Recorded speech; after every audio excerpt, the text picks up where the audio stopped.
I promised you a story that has to do with let's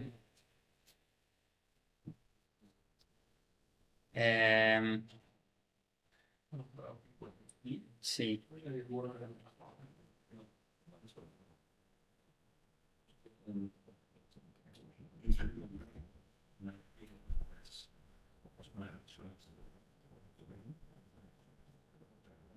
Great. Got it over here. I promised you a story about the language that is known as Atbash. Who has heard about Atbash? It's Atbash, right? from ancient Babylon. No. Atbash is basically taking regular Hebrew and playing with the letters in a certain order, and that creates a new word that you would think that it's meaningless, but if you change the letters, so it makes total sense. It's coded. Coded, exactly. It's coded in a very simple way. So you change Aleph, Atbash. Right. Aleph is exchanged by Taf, Bet is exchanged by Shin, Gimel by Resh, Dalet by Kuf, and so on. So here's a great story. And what does it have to do with Sha'ar HaYichud veHaEmunah? Because in Sha'ar HaYichud veHaEmunah, we learned about the idea that Hashem basically creates everything that's around us. And that is all hidden within the 10 utterances, Ba'asara ma'amarot nivra olam, as it says in Pirkei Avos, in Ethics of Our Fathers. So a person might ask, well, where does it say in the 10 utterances a table? Where does it say a stone? Where does it say gold? Where does it say pomegranates? Can I ask you a It question? doesn't really say it, but that's where we enter the whole idea of gematria, of exchanging letters, of numeric values, what else? And other types of hilufim and tzerufim, which is combinations and exchanges. And through the combinations, we can get to Evan, we could even get probably to camera and to the microphone and to YouTube. Right. Because everything comes from Hashem. Well, does that have any connection with the name of God? And also, yes, and also with the name of Hashem, we have a lot of tzerufim. There's a lot of ways you can see. If you open a Sephardi Siddur, you will see in the name of Hashem, there are a lot of ways, a lot of added letters, because there, so you talk about the Shema Meforash. Yeah, they are. Right, but the Shema Meforash, that is the highest name of Hashem. Yeah. We're not allowed to use it. The priest used to use it, saying Birkas Kohanim, only in the holy temple. Oh, so it still exists. And it's for sure, it still exists, but we're not aware of it. We don't know how to pronounce So it. we lost track of it. I read somewhere. Oh, so yeah, I don't know exactly who knows of it today. Probably big rabbis or big Mekubalim. It's not known to the public. Yeah. Okay, so the story about the Atbash and the Rebbe is, this is a story about Shulamit Saxon, 1982 was her bat mitzvah. And before her bat mitzvah, she wanted to write to the Rebbe about it and to ask for his blessing. And she says, she was interviewed by Jem, she says that she felt that if she's asking for a blessing, so she also wants to give the Rebbe a blessing. And I was a bit embarrassed. I did not know if this is the right way to approach the Rebbe, and I didn't have really who to ask. So she wrote it with a special code. And she wrote like this. It doesn't make sense at all if you read it, the letters. It's like Aleph, Kuf, Yud, Shin, Tet, Akisht. Doesn't make sense. Yes, it doesn't make sense at all. But if you change it, so her words are Birkati LaRabbi שיוולדו לו בנים, אף על פי שלא נגזר לו כך. My blessing to the Rebbe is that he should have children, even though lo nigzar lo kach. He was not blessed in that way, something like that. And the Rabbi answers back also with a code, Shin Hey Gimel Dalet. Another word is Samach Chafsofit. That also doesn't make sense, but if you decode it, so the Rabbi wrote basically, Toda al habracha. Many years this letter she kept it aside, and when it was her daughter's bat mitzvah, so she read out this letter. Okay, so if we would have here a mezuzah, I would be able to show you that's a new, it's not Atbash, it wasn't written in Atbash, it was written in the code that's written on the mezuzah. Take a look at the mezuzah, not in the actual Shema. The Shema is original. Okay. But on the other, and then there's Shakai on the outside, right? But did you notice that there's also another sentence besides the Shakai? Chaval, I don't have here a mezuzah to show you. On the outside of the mezuzah, it would be a bit of a story to take it off the wall.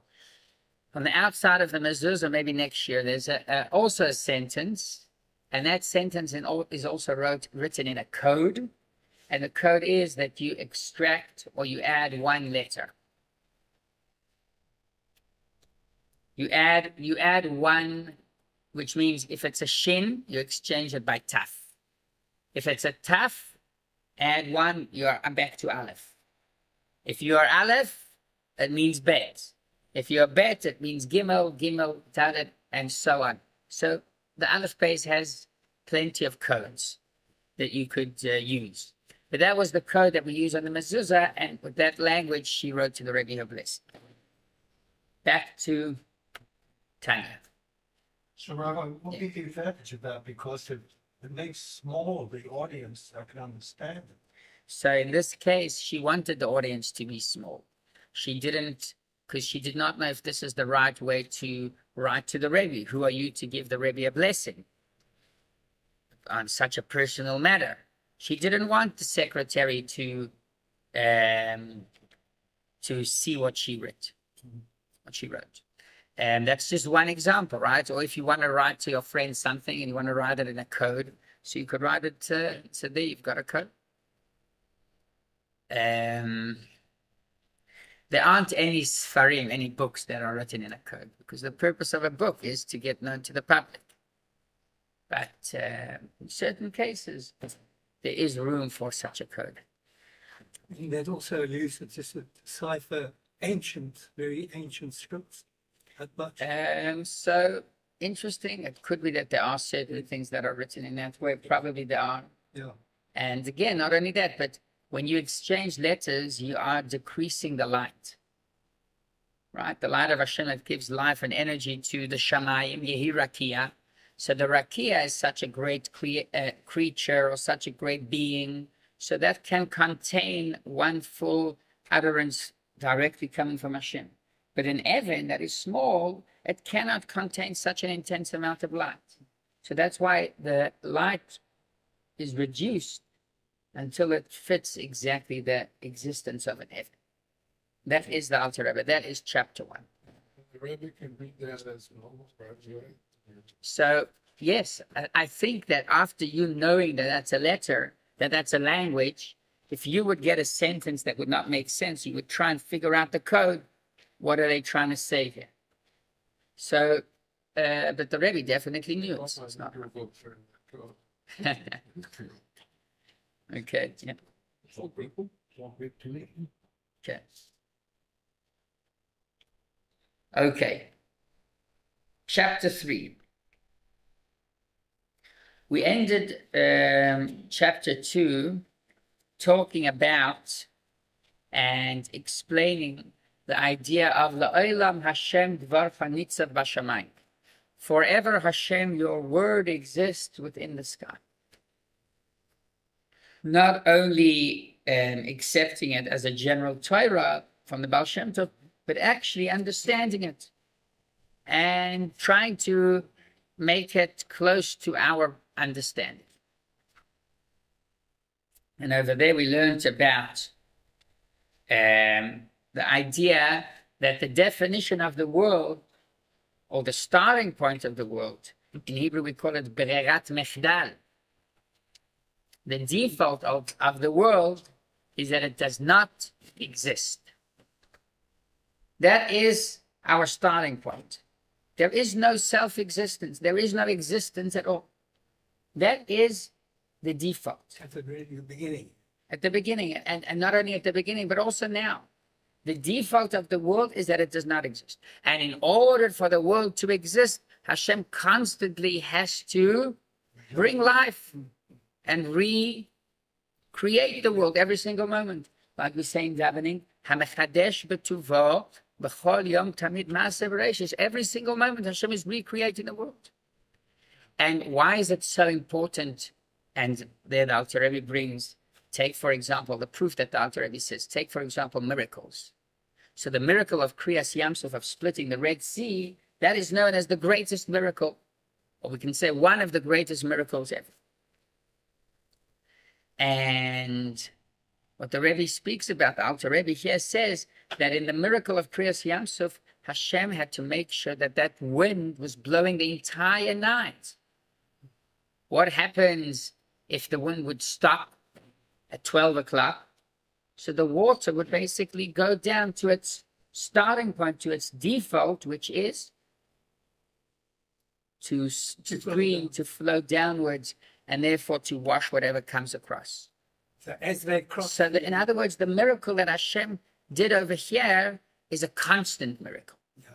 There are miracles where Hashem says, I changed, like the Nachash. Okay, so the Nachash of Moshe Rabbeinu and the stick. So Moshe Rabbeinu had to do two miracles. And that was the difference between Moshe Rabbeinu and the Chartumim, the magicians, or the witches of Parod, is that there was a slight difference between their two miracles.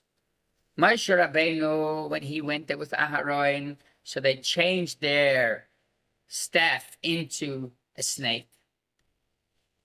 And the witches did the same thing. There was a difference. Moshe Rabbeinu's staff that became a snake returned to being a staff, and their staffs that turned into snakes, they did not return to be a staff. They stayed as snakes. So in other words, Moshe Rabbeinu's miracle, there were two miracles. There wasn't just one miracle. And How do you explain the miracle that happened in it? there is such a power, the same way as in Tzaddik Kedusha there's power. In Tzaddik Tumah there is also power. Mechashefa lo techayeh. There are two opinions about it, whether... Sorry? It was not Machashefa, or So there's a machlokes in the... Right, so there's a machlokes in the Rambam, and if I'm not mistaken, the Ramban, about whether witchcraft really exists, whether there's such a thing, whether you can actually change reality. So if I'm not mistaken, the Rambam says that there is no such a thing. And therefore, what is it? So what do they do, basically? if there is no such a thing, It's science. then snake should come back and be a stick. Right? So, it's a good point. By the way, there are those that say that the Rambam meant to say that witchcraft, there's nothing to it because he did not want people to get involved in it. So he didn't want people trying to learn what to do, how to do it. So the Rambam said, you know what, I'm going to tell them that there's nothing real to it. And it's just achizas einayim, which means it's just like they act, and it seems like as if it's... So So- they believed in witchcraft until science advanced. In science, it's proved that it wasn't. It was actually a natural phenomenon. Yeah, it could be that that's one of the changes that happened. The main change is that today the powers of the Klippa do not exist, and that they're not as strong at all. Everything, Hashem balances everything out to make sure that there is no advantage to one of the sides. So even if there's Tzaddik Kedusha or Tzaddik Klippa, we want to make sure that a person serves Hashem, he overcomes challenges. That's the idea. So back to our topic is that the miracle had to be a constant miracle in order for it to happen. Isn't creating the world even more of a miracle? For sure it is. And therefore, it has to be with constant care, creation, and living force that enters the world. And that is chapter 2. To summarize the idea, that's where we are holding. And again, the nafkamina is, we want to know how to treat the world. What is the world? So now we understand that the world is constantly given life by Hashem. Hashem provides life to the world every single moment. How does that influence my life? In many ways. That miracles can happen, that there is divine providence, that the world is not that scary that it might seem. What is the world? It's Hashem giving it life all the time. So it's not that scary. Okay, you think that there are so many nations around us, and that there's Iraq, and there's Iran, and there's Yemen, and there's Syria, and there's Lebanon, and each one of them, they have 300,000 soldiers and 100,000 missiles. What is that? That is Hashem constantly giving living force to all of their mitzvahs. To the enemy. To the enemy. So should that frighten you? No, I think that comes with Hashem. Maybe it should bring you to his errors. But it shouldn't frighten you to the core. It should bring us to a point where we want to connect to Hashem better. But it's not like it's a definite situation. Okay, that is that's the correct measure that we should take when we see anything around us that happens to us. Okay, to take things in the right proportion. Also, I think it brings to mind that the correct response to Hashem continually renewing creation is continual gratitude. Yeah, every single moment. Right. We said 3 times a day about the miracles. That's the nusach of Moedim, of the gratitude, the nusach. The miracles that happen to us every single day. What miracles happen to you every single day? Exactly. Very good. That's a miracle.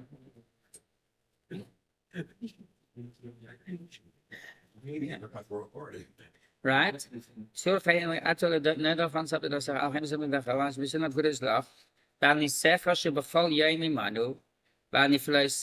Your wonders, the good, every moment. Erev Havoker, evening, morning, and afternoon. Yeah, that's what we say every single day. It's not just because we want to say kind words to Hashem. We're looking what to say, but in reality, it's the kindness of Hashem. Okay. So the reaction of the material and the non-material. Okay, that's already advanced. But the idea of the miracle. The racing miracle, the wind was blowing when they crossed. Yes. It was blowing and when they came to the other side, then it stopped blowing. That's what killed the Egyptians. Okay, let's start chapter 3, Perek Gimel. I'm going to ask Mordechai to please read for us the first paragraph. Now, following these words and the truth concerning the nature of the creation, every intelligent person will understand clearly that each creature and being is actually considered not an absolute nothingness in relationship to the activating force and the breath of his mouth, which is in the created thing, continuously calling it into existence and bringing it from absolute non-being into being, the reason that all things created and activated appear to us as existing and tangible. This is that we do not comprehend nor see with our physical eyes the power of God and the breath of his mouth, which is the created thing. If, however, the eye were permitted to see and to comprehend the life force and spirituality which is in every created thing, flowing into it from that which proceeds out of the mouth of God and his breath, then the material grossness and tangibility of the creature would not be seen by our eyes at all, for it is completely nullified in relationship to the life force and the spirituality which is within it, since without the spirituality it would be not an absolute nothingness, exactly as before the 6 days of creation. The spirituality which flows into it from that which proceeds out of the mouth of God and his breath, that alone continuously brings it forth from naught and nullity into being, and gives it existence. Hence, there is truly nothing beside him. Thank you. So now we see the idea behind Ein Od Milvadoi, and why it really means Ein Od Milvadoi. There is no other existence beside him. So the Alter Rebbe says that after understanding this, we know that Hashem constantly gives life. Why does it seem like the world is so scary and so definite with its existence? That is because we don't have the eyes yet to see the words of Hashem that gives life to the world. But if we would have had the right glasses to wear, or the right vision, we would be able to see how Hashem gives chayus every single moment. And that is what will be, that exactly what's going to be when Mashiach will come. That when Mashiach will come, it says, V'ro kol basar yachdav, the flesh, the eyes will be able to see kol basar yachdav. I don't remember exactly the end of that pasuk, but it's about the idea that Hashem brings life to the world. And that is something that today we cannot see. For certain reasons, we will see why not. There are reasons to that. We'll see it in chapter 4, and as we proceed in Sha'ar HaYichud. But from our understanding, the awareness that we should have is that, you know what, I can't see it, but I understand that that is the mitzvah that exists. We are close. So again, we are close, getting close to that point. And we're getting close to that. So what the Alter Rebbe is telling us over here is that Hashem is the one that's giving the chayus, and this is reality. We cannot see that reality. And the problem is with our eyes. Our eyes cannot see how Hashem gives life and gives energy to the world around us. And now, yes, sure. Before Adam Chava ate from the tree, yes, they were aware of this unknown. It's a very good question. It's a very good question. So they were aware on a much higher level, which means that first of all, you can say there are two things about aware. What does it mean? Adam knew that he was not created until Hashem created him. But does that mean that he's aware? Not necessarily. It's like a child that is aware that he has to respect his parents because he comes from his parents. That's acknowledgement. That's not necessarily awareness, or that could be awareness, but it's not. What's the word? It's not definite, like seeing something. So there's. Could they see? Right. So they were in Gan Eden, which means and in Gan Eden in general, there's a higher level of awareness, but it's not the highest level. And that is the difference between the worlds, the spiritual worlds that we speak about. Asiya, Yetzira, Bria, and Atzilus. What is the difference between these worlds? These are not physical worlds. There's no department of Yetzira and department of Asiya. There's no such a thing. It's not physical. It's all about the level of awareness that we have between us and Hashem. What do we know of Him? How much do we see Him in our life? How much are we me'umat? How much can we, how do we say me'umat in English? How much do we, me'umat, milshan emet. How true is His existence in our life? So that's the difference between these worlds. So you're asking a very good question. What level Adam and Eve? The question is, did Adam and Eve, were they aware of what the Alter Rebbe speaks about over here? Did Adam and Eve know the Koyach HaPoel Banifal? So they definitely knew it better than us. Like the times of Beis HaMikdash, the Yidden that lived there, they knew it more than what we know today. Like in Matan Torah, verified, thank you. How much Hashem existence is verified with us? Okay? So during Matan Torah, when Hashem spoke to Am Yisrael, it was verified. By the way, it says that Matan Torah was like the coming of Mashiach, but it was momentary. So perhaps there it was 1000% verified. And then, but to say that Adam exactly was on that level, I don't think he was that level. I think that he was in Gan Eden, which means it's a higher level of our world, but not the highest level possible. The highest level possible will be La'atit level when Mashiach will come. When Nigla Kvoid Hashem v'Ro Kol Basar Yachtav Kipi Hashem Diber. That's what Had he been the highest level, he wouldn't have sinned. That's another question. He wasn't a high level. It's a good question. It's another question. What's the purpose of this sin? How did he sin? But not only that, I want to ask Mordechai please to read for us again the last two lines. Let me just tell you exactly where to read from, because there are two parts to this. So there's the spirituality, but a bit before that,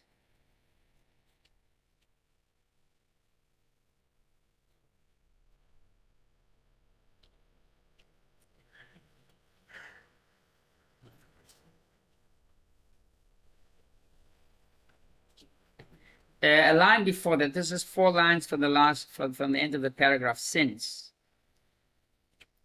without the spirituality. Since without the spirituality, it would be not an absolute nothingness, exactly as before the 6 days of creation. The spirituality. Okay, sorry, 1 second, let's pause. That is one level. That's level number 1, which means without Hashem creating it, there wouldn't be an existence. Without this living force of spirituality, there wouldn't be an existence. That's stage 1, that's level 1. Okay, it's like, for example, without the parents, so there wouldn't be a child. That relationship is called the correlation, the correlation, if that's a word, between the two is negative, which means without A, you won't get B. That's one level of nullification. Let's continue and you'll see a higher level of nullification. There was something that was spirituality. Wait, I want to see inside. Let's see inside. The spirituality which flows into it from that which proceeds out of the mouth of God and his breath, that alone continuously brings it forth from naught and nullity into being and gives it existence. Hence, there is truly nothing besides him. Yes, yes. And this is a higher level. This is a level, it's not only that without A, you're not going to have B. Without Hashem, you're not going to have the world. But it is that B is constantly getting its life and its entity from A every single moment. So in other words, what is the real definition of B? The real definition of B is that there's no self-existence. It's constantly generating the living force that Hashem is providing at every single moment. So this is a bit tricky, this idea, because we don't want to say that the table is God. Okay? We're not allowed to say that. That's Avodah Zarah. HaEmunah avi'ata. And the neshama that you have is part of Hashem. That we are allowed to say. Chelek alai kamimal mamash. A table is not a chelek alai kamimal mamash. But nevertheless, the table is an existence that comes from the light of Hashem, that Hashem brings it every single moment into the shape of a table. That's a higher level than the first level. The first level means that there is no existence to be without A. Okay? The only person in history that did not have a grandfather was Adam and Adam's son. But otherwise, there's no such a thing. That is one level of nullification. So imagine the son of Adam walking around and saying, wow, what a great world. He did not have this awareness. He wasn't born while they were in Gan Eden. So he did not have the strong, high awareness of Hashem's existence. But he had a different type of awareness. He was walking around with the awareness that he has no grandfather. And Adam's awareness, after he left Gan Eden, still probably a great awareness of Hashem, great verification. But what we can more understand, the type of verification is that he has no parents. So who created him? Hashem. Okay, we also have some type of similar awareness on a lower level. It's a miracle. Every life that is brought to the world, it's a miracle. Everyone knows that. But it's a lower level of awareness. And that is one type of nullification. That nullification is the lower level of nullification. Without A, there is no B. But B has its own existence. He just has gratitude to A for bringing him into life. That would be an example of Hashem creating the world and letting go. Thank you, Hashem, for creating it. But now I can continue rolling. But it's not only that. The Alter Rebbe continues, and that's the last sentence that Mordechai read for us. And that is all about that Hashem constantly is giving chayas, giving energy, giving a living force to entity B. And therefore, what is entity B? It is nothing for itself. It's a different format of the life of entity A, which is the Metzius Hashem. And it's given in a different format. Again, it does not mean that the table does not exist. The table exists, and it's a table. But it's like a puppet show. You're not going to say, wow, the puppet is doing incredible. The dance skills that it has is unbelievable. No. It has no dancing skills. Who has the dancing skills? That's the person using the puppet. He knows exactly how to play with the puppet. So it's a higher level of nullification. And again, we've got to balance it out. We don't want to say that the world is just an imagination. The table's not an imagination, it's here. But on the other hand, we don't want to say that it's self-existing. So how do we combine the two together? This is the living force that Hashem generates energy, life, and creates a table. But on the other hand, would you say that this is really a table? Doesn't have its self-existence. And not only that, but it comes from the life of Hashem, that he constantly gives it the energy every single moment. So this is a concept of Hasidus, that when they speak about the Hasidim that used to daven for hours or contemplate for hours, this isn't. Contemplate about this idea until it gives you a headache. Because it's hard to exactly grasp the full thing. Try look for examples for this idea. And this is one of the deepest parts of Hasidus. But we created the table through the powers of Hashem. It's not that he created the table. He created every single moment. Created the wood. He created the wood. And even after we change the wood and we make it into a new format, it's not only that he created the powers that enabled us to do it, but he constantly is creating the new shape that you gave the wood. Yeah. So why bara and not bore? In Bereshis, where? Bereshit bore. It's a very good question. Bara is in the past. Something happened once. Bore is constant.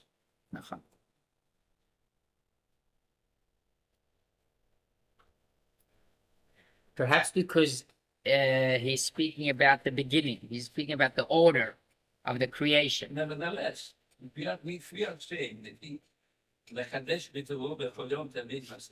every moment he's creating. It's a good question. She'ela tova. Yeah. So to say that Adam Because he was the first. Why would he have even a thought that there would have been a predecessor? That there would have been, sorry? That there would have been someone preceding him. Afterwards or before. Why would he have such a thought? I mean, where would it come from? Okay, it's a very good point, because that is also a fundamental understanding that we have, that every single thing in the world has a beginning. And that's where we have the feeling of the ayin. When people ask, where is the ayin? Where is the nullification? It's the idea that your mind can never understand. If you would take a trip to the moon and you would find the iPhone 16, you would never think that through one process or the other, it just appeared there. You would say that you understand that it definitely comes from planet Earth. How was it brought there? Whether someone understands who brought it, were we able to see that it was brought? Maybe we weren't able to see. But the understanding is that everything has a beginning. Everything has a source. So Adam went, and in a certain way, perhaps, if so to speak, again, we can't really use these terms, but only for the positive side of things, and to explain the level of nullification that we have, is Adam went with a low self-image in a certain way. What does it mean, a low self-image? Not a low, the highest self-image, but the highest self-image that is that he's the creation of Hashem directly, and no one else is involved.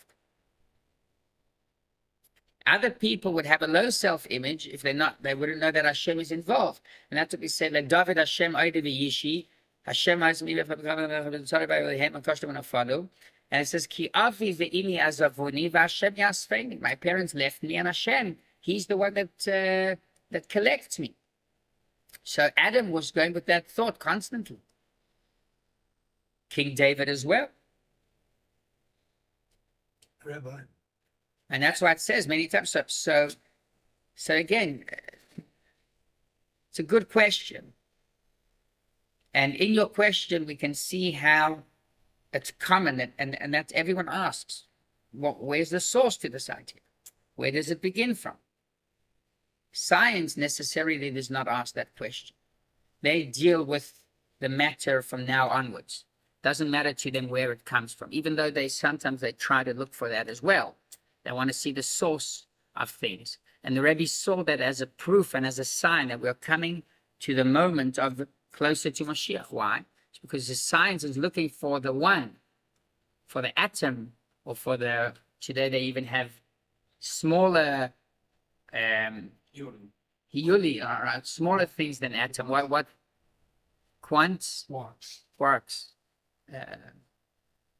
Few other complicated words that they have to define it. So, and that is all showing the oneness that's in the world. Not only the oneness, but the source of things. So they say that they're not bothered with the question, where does that itself come from? And that is already the total ayin. Total ayin, where it starts, ayin leyesh. Like a person would say, if you're witnessing the miracle of the Red Sea, which by the way, it says that all the waters in the world split into two. So a person trying to look at his cup of water that he's drinking, trying to understand why did it split into two. It was split into 12. Huh? Into 12. I don't know if the 12 also was with the cup of water that the person was holding in Japan or whatever, but there was 12. But the idea is, yes, that we see these miracles, and these miracles give us the strength, the confidence in Hashem. I have a question. Sure. The theory of evolution by Darwin. Yes. I mean, that's refuted in many cases. But the Bible mentions at the beginning there were big big monsters that in the world before. So it's not really in those letters. We've got to be very, very precise about what it says. For sure, in the times of King David, it says that there were enormous creatures. And Og Melech HaBashan, giants is not a fiction story. Giants exist in the Torah. For sure they existed. So as a different, sorry? The Rabbi mentioned that to us. Yeah. The fact that there were prehistoric creatures for sure mentioned in the Tanakh. Exactly. right? Correct. So that came before Adam and Eve were born. No. So first of all, the creatures did come before Adam and Eve, for sure. They were created on the 5th day, right? Adam and Eve, he was only created on the 6th day. And that's why it says Rosh Hashanah. We celebrate Rosh Hashanah. It says Zeh hayom tchilas ma'asecha, zikaron leyom rishon. This is the beginning of your actions, and this is a memory to the first day.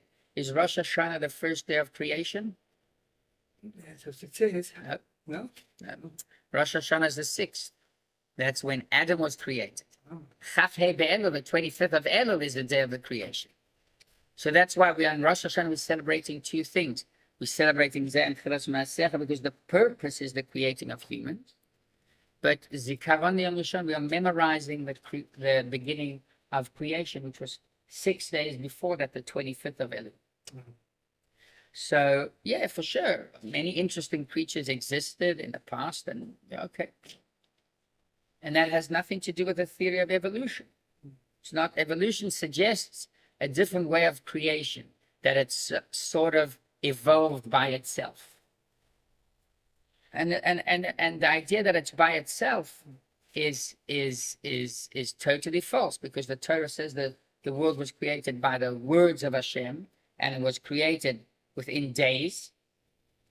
And not only that, but again, any type of evolution, you cannot create from null something over a long period of time. It just doesn't work that way. And the Rabbi says in other things that you don't see other creatures that are like, you don't see humans with like 6 fingers. It's very, very rare. Or with 8 fingers. Okay? Why not? If it's a process of evolution, so there should be, and not only that, but they say today that you could see evolution happening in front of your eyes. That's what the biggest scientists say. Where could you see it? If you take a look at what's happening at the end of civilization, if you take a look 13 billion years of light, so you can see evolution happening, which means you can see the universe expanding. So the universe is expanding, and that's a certain amount of time, and that's how they calculate back. They say, okay, it's taking the universe a certain amount of time to expand. That means that it was expanding all the time, and based on that, you can calculate until our world. So why aren't there many more planet Earths on the way? Why isn't the moon pretty similar to our world? If it's a gradual process of evolution, so we should see very similar ideas around us. And so the Ramban, I'm going to speak about the Ramban. So that's why the theory of evolution is total false. Total false.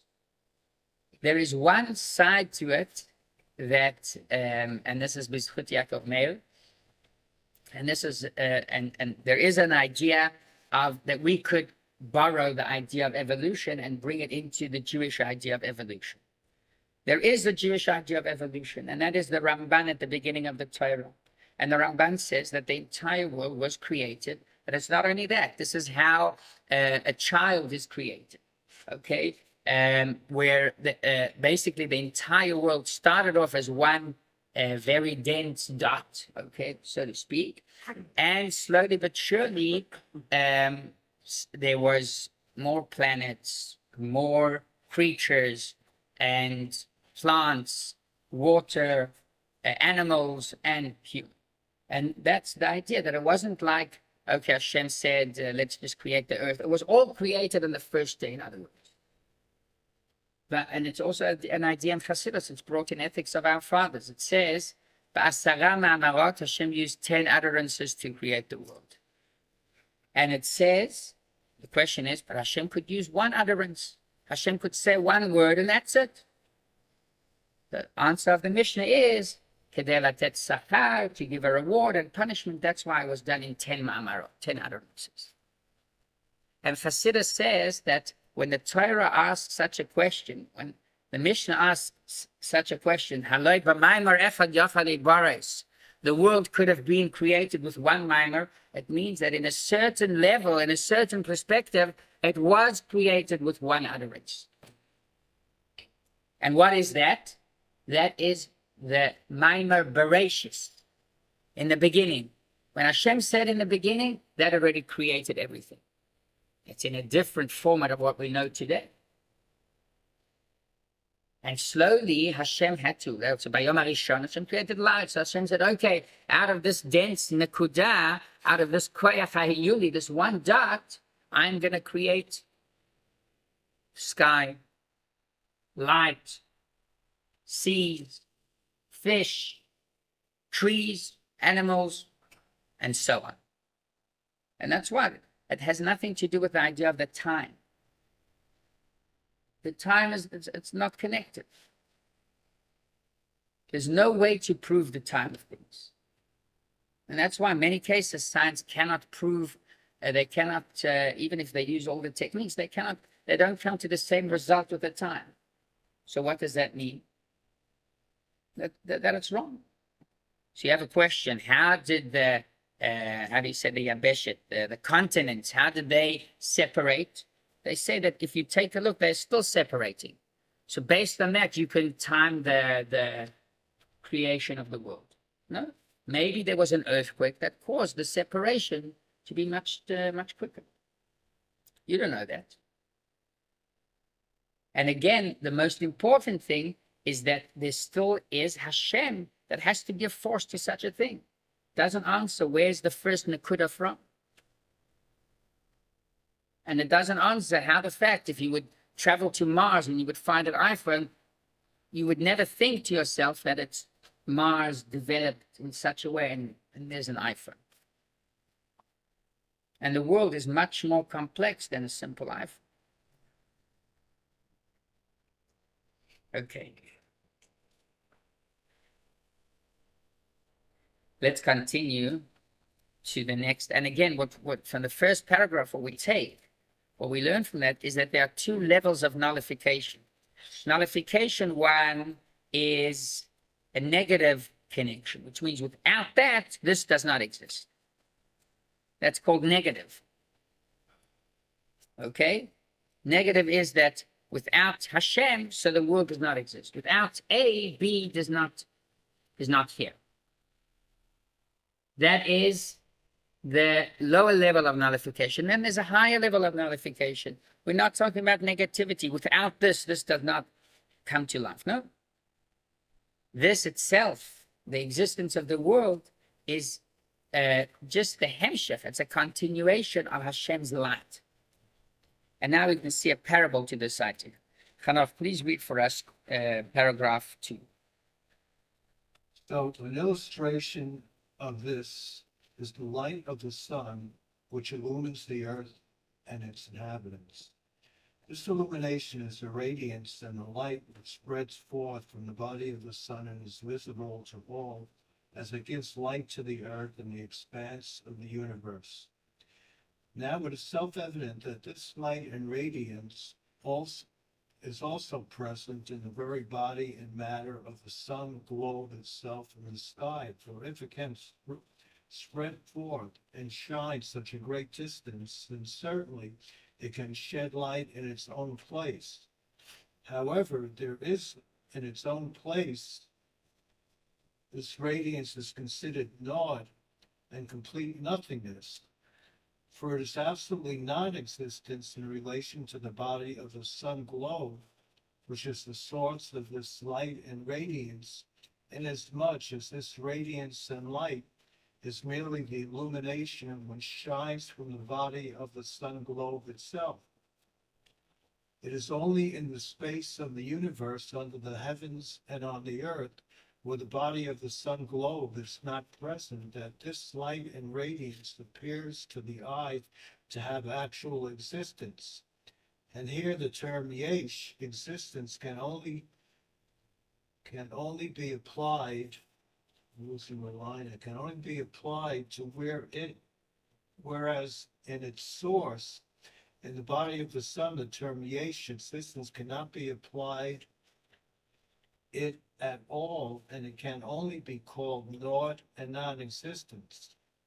Therefore, it is indeed naught and absolutely non-existent, for there For they're only its source. The body of the sun gives light, and there is nothing beside it.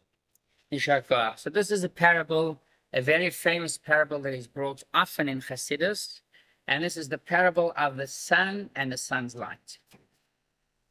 What do we experience here? The sun or the sun's light? Only the light of the sun. The sun itself is not revealed to us. It cannot be revealed to us. And why is that? Because the moment we come too close to the sun, or the sun comes too close to us, we burn. But from the light of the sun, which is a reflection of the sun, an extension of the sun, that is something that we can benefit from, we do benefit from. And sometimes we make a disconnection between the light of the sun and the sun itself. We're not aware of the sun itself. We're not aware of its powers. We're not aware of the qualities of the sun, how's the sun made, etc. That is the separation between the sun itself and its light. So this is a parable that there is Hashem himself, and there is the world around us. And sometimes we make a separation between the two. We think that Hashem is a faraway existence, that, yes, he gives life to the world, but he's not here. And the truth is that the Ziv HaShemesh, which means the light of the Shemesh, is directly connected to the sun. And not only that, the Alter Rebbe goes into details.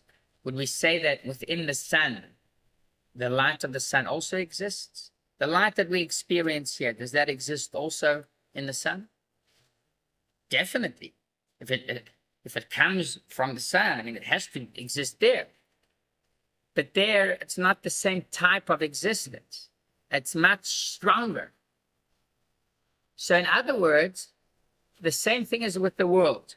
The world, does it exist? Yes, the world exists. Does it come from Hashem? It comes from Hashem.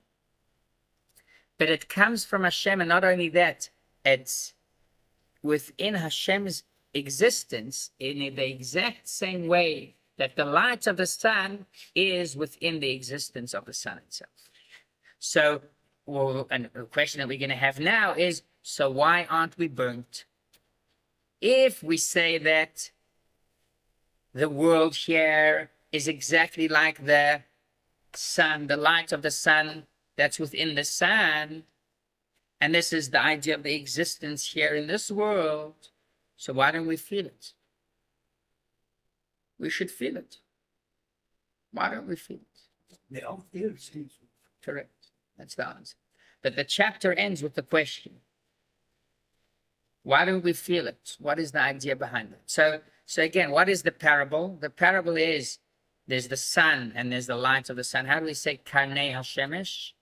Rays. Sorry? Rays. The rays of the sun. So there's the rays of the sun and there's the sun itself. The rays of the sun is what we feel here in this world. Does the rays exist also within the sun itself?